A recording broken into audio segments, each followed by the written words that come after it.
You're listening to the Candid Comms podcast with Rachel Miller.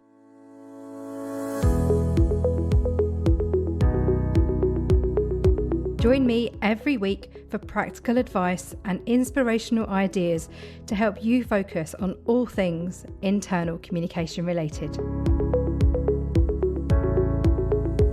Hello and welcome to the show. On this week's episode, you and I are going to be focusing on what startups need to know about internal communication. And it's also applicable advice if you are an organization about to hire your very first internal communicator. You will leave with one thing to know, one thing to do, and one thing to think about.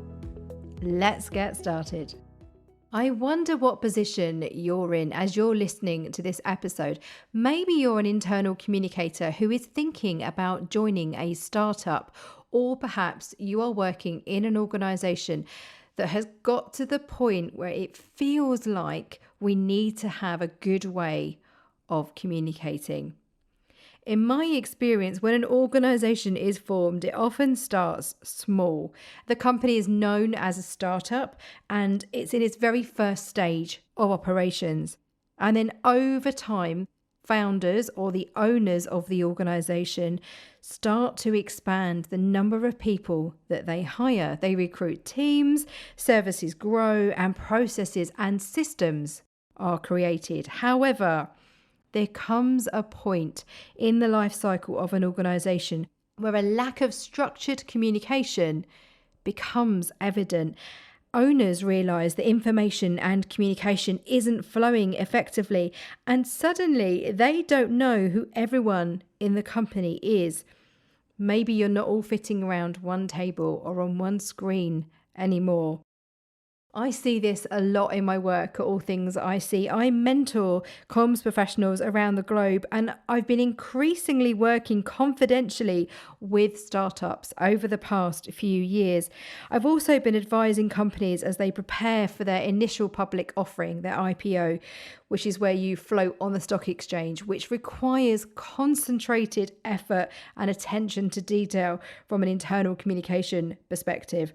As a company scales, you also need to scale the culture and communication. So what you need to know if you are working inside an organization that's thinking of hiring its very first internal communicator for the very first time is understanding why. What is the business problem that you're trying to solve? And if you are an internal communicator who's thinking about joining a startup, or you've been approached to join a startup or a new company, what is the problem that they are hoping that you will solve? And that's really important to know, because in my experience, typically people who join startups may have been really senior somewhere else. So maybe if you're working as a head of internal communications somewhere else, you're used to managing a large team, for example, you're used to having lots of different channels, so methods of internal communication inside an organization, and then you get approached to join a startup. The offer can sound great, and sometimes it can be, don't get me wrong. However, from the confidential conversations that I've been having, particularly with my mentoring clients over the past few years, there's often a gap between expectation and reality. Being part of an organization at the very start of its journey can be exhilarating. You help define, refine, and shape the way communication happens and the way things are done. However, I'm going to be really honest with you and really candid, as you would expect from the Candid Comms podcast. I joined an organisation, one of my very last in-house roles was joining an organisation that had been in existence for 18 months. And I was brought in to oversee the internal and external communication. And it was a really steep hill that this organisation had to climb. And in honesty, it was a really steep hill for me to climb too. I was used to working at a senior level, and when you suddenly join an organisation and you are a team of one, particularly if you've been working at a senior level elsewhere, you may find yourself working really tactically. So if the business problem that you've been brought in to try and solve inside a startup or inside an organization, which is maybe new or maybe has never had an internal communicator before, you may think that you're going to go in there and set the internal comm strategy and develop lots of channels and build a team and create standards, and you may well do that. However, from experience, that's not what you're going to be doing straight away. Straight away, you are going to be working very tactically and firefighting. Now, you're never too experienced to do that. I think it's good to keep your hand in. If you're working at a very senior level, it doesn't hurt for you to get your hands dirty and get stuck into the tactics. But if you've joined an organization to set up a function, you need to be really, really clear in terms of what's the future for internal communication in this organization. What you need to know is the resourcing plan. So conversations I've been having with some of my mentoring clients in particular are helping them build a business case. So somebody somewhere in the organization has created a business case to create a role.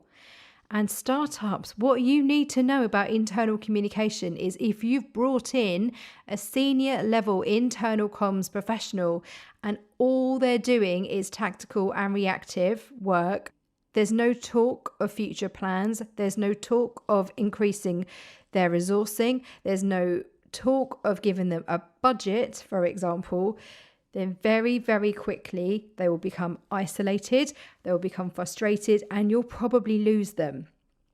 So we don't want to do that. So this is what I think startups need to know about hiring an internal communicator.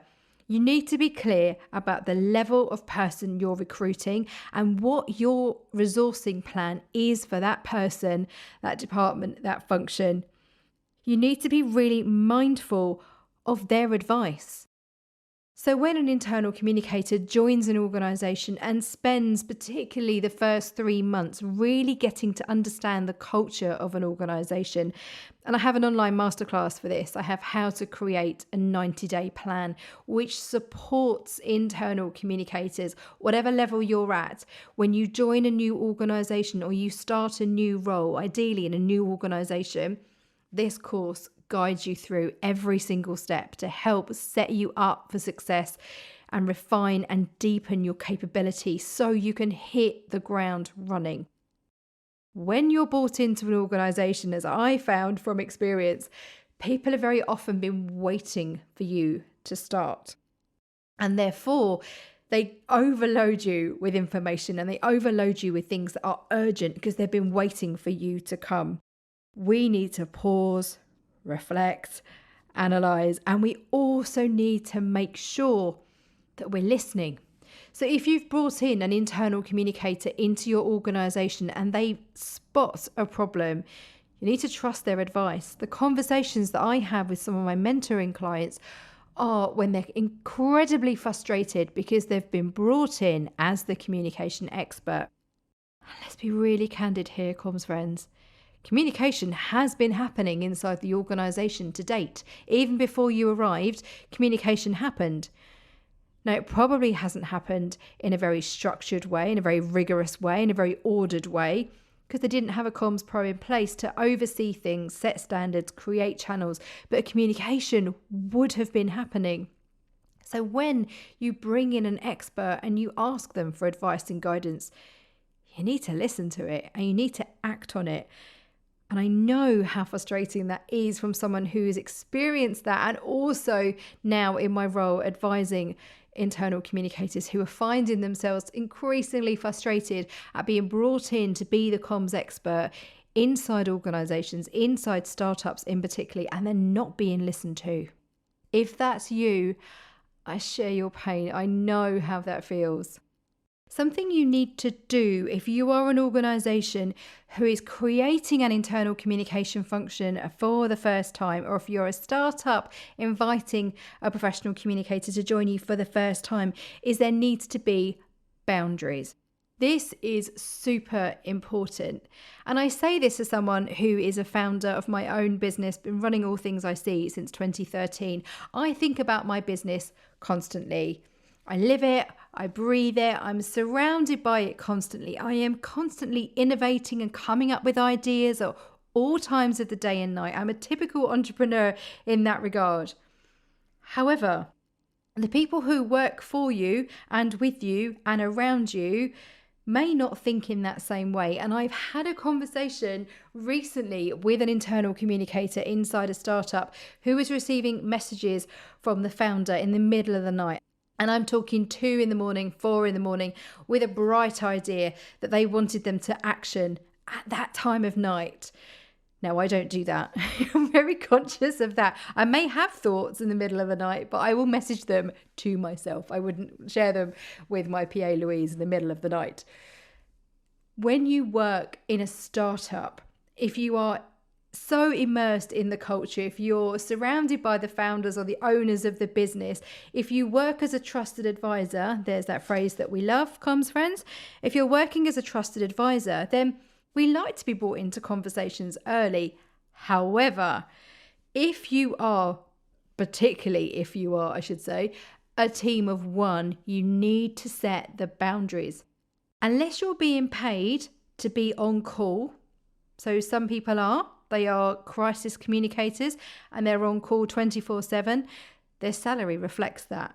If you're the first person that your organization has hired and you are expected to respond to messages from the CEO in the middle of the night, then that needs to be built into a contract and the way that conversations happen about internal communication. If it's not, it's completely reasonable to draw the line, create that boundary about when your downtime is. If you're always on, you will burn out. So we need to make sure if you're joining an organization as a professional communicator or you're hiring a professional communicator, what are the hours that they're expected to work? And if there's additional above and beyond, and there'll always be this, comms friends, as we know in a crisis, for example, where it's all hands on deck at any time, day or night, that is a conversation that needs to be had up front. I'm going to share some advice of something I think you should do if you are an internal communicator who loves the idea of working with a blank canvas, with an organization that's never had internal communication before, or a startup. These are things that I think you should think through. You need to do your research. So research the company that you want to work with. If there's one in particular, really truly get to know them. Who are their competitors? What makes that organization stand out from what you can glean about them online? See if you can gather information from current employees. So I'm searching, LinkedIn or Twitter, for example. This is sorts of places to search. Look at social platforms to see who is working there already and spot any clues or cues from what they're saying about the culture, the way things happen in the organization. Think about your own skills. So what are your transferable skills from your current role or area of study? What is it that makes you think you'll be a great fit for that particular organization? What are those transferable skills? And that's important because if an organization has never hired an internal communicator before, it can sometimes feel like a leap of faith. So you need to understand how you work and how you could apply what you do to benefit their organization. If you're working in a large company at the moment, how will those skills work in a smaller organization? Or conversely, the opposite. If you're working in a tiny organization and you're applying to a large organization and a much bigger environment and a global scale, for example, what can you offer? Be really, really clear about that. Another thing to think about is what the life cycle of the company looks like from what you can see.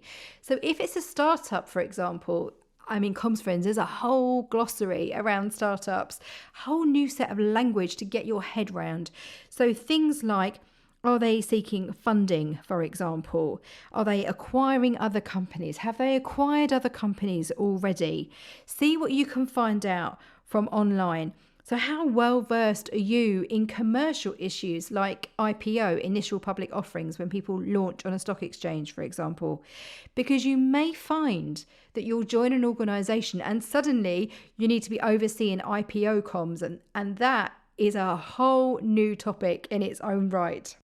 I hope that's really helpful. I'll include a glossary within the show notes for this podcast episode at allthingsic.com/podcast. And I'll include terms in there for things like bootstrapping and seed funding and funding rounds and minimal viable product, MVP. These sorts of words are important to understand, particularly for people who are looking to join entrepreneurs and looking to join startups. If the founder is interviewing you, the person who founded the company, who created the company, they will expect you to have a handle on these terms. The worst thing to do would be to apply to a job and then find yourself in an interview where people are talking about seed funding and it doesn't make any sense to you whatsoever. So I will help you do your homework. I'll include some of these words in the show notes.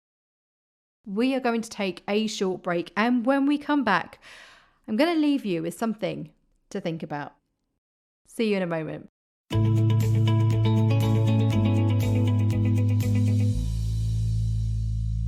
Comms friends, I have a special offer for you. Because you are a listener of my Candid Comms podcast, you can save 10% off my range of online masterclasses. Simply head over to the website allthingsic.thinkific.com and use the code CandidComms at the checkout to save 10%. All of my online masterclasses have been designed to support you in various areas in the wonderful world of internal communication. Whether you're just starting out, whether you've got years of experience, whether you're thinking of becoming a comms consultant, or maybe you're about to start a new job. Whatever your situation, there will be an online masterclass for you. Head over to allthingsic.thinkific.com and don't forget to use the code CandidComms at the checkout to save 10%. And I hope to see you inside one of those masterclasses very soon.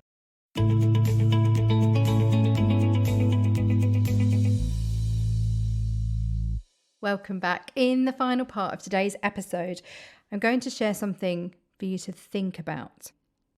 What I want you to think about is the maturity of internal communication in the organisation that you're planning to join, or the organisation that you're in that's planning to recruit.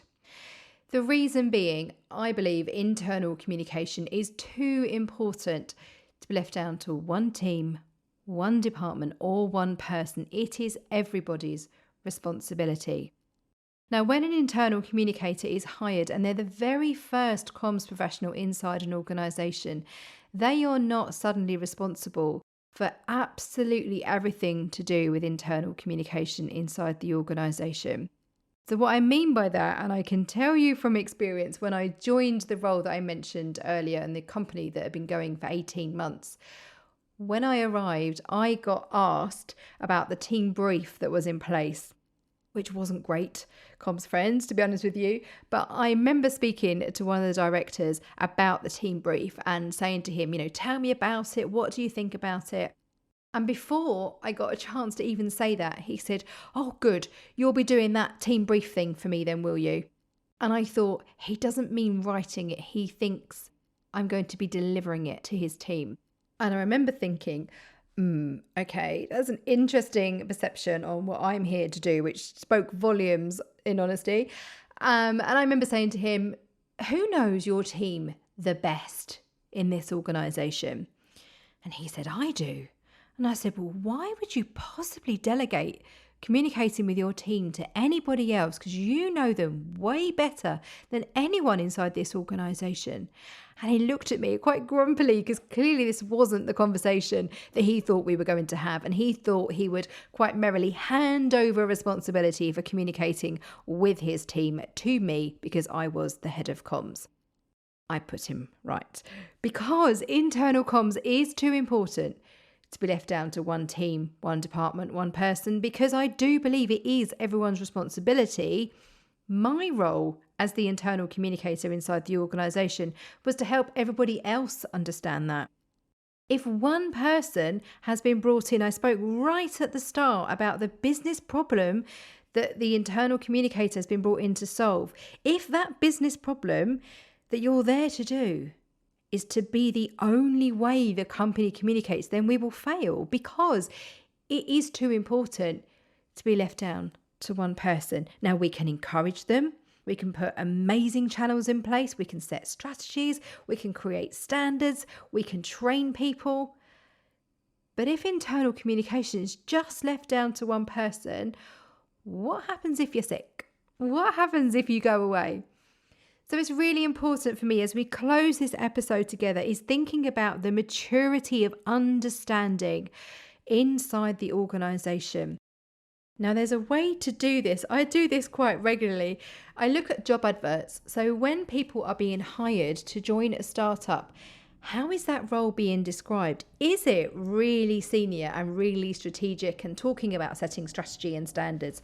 Or is it that you are expected to come in and sort out the tactical communication, the channels, the tools, methodologies and tactics, and maybe that you'll be solely responsible? You can get a really good sense of the maturity of an organization's internal communication by looking at the way it recruits its comms people.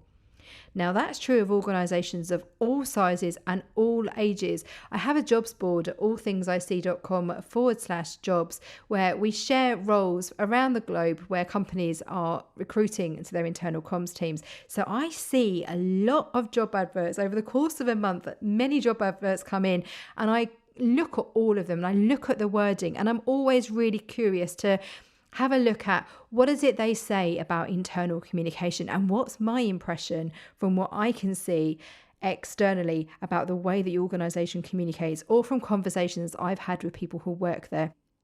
Having a look at job adverts gives you a really clear indication, looking at how they talk, how they describe internal communication and who is responsible. I hope you found this really helpful. If you're thinking about joining an organisation, I hope it's given you some things to know, some things to do, and some things to think about. I would love to know what you're going to do differently as a result of listening to this episode. What has it sparked for you? Do get in touch. I'd love you to tweet me. You can find me on Twitter at allthingsic. You can look me up on LinkedIn. I'm Rachel Miller.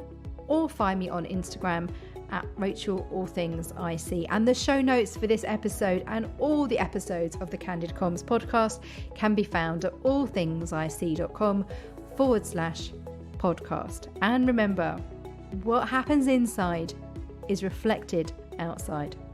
See you again soon.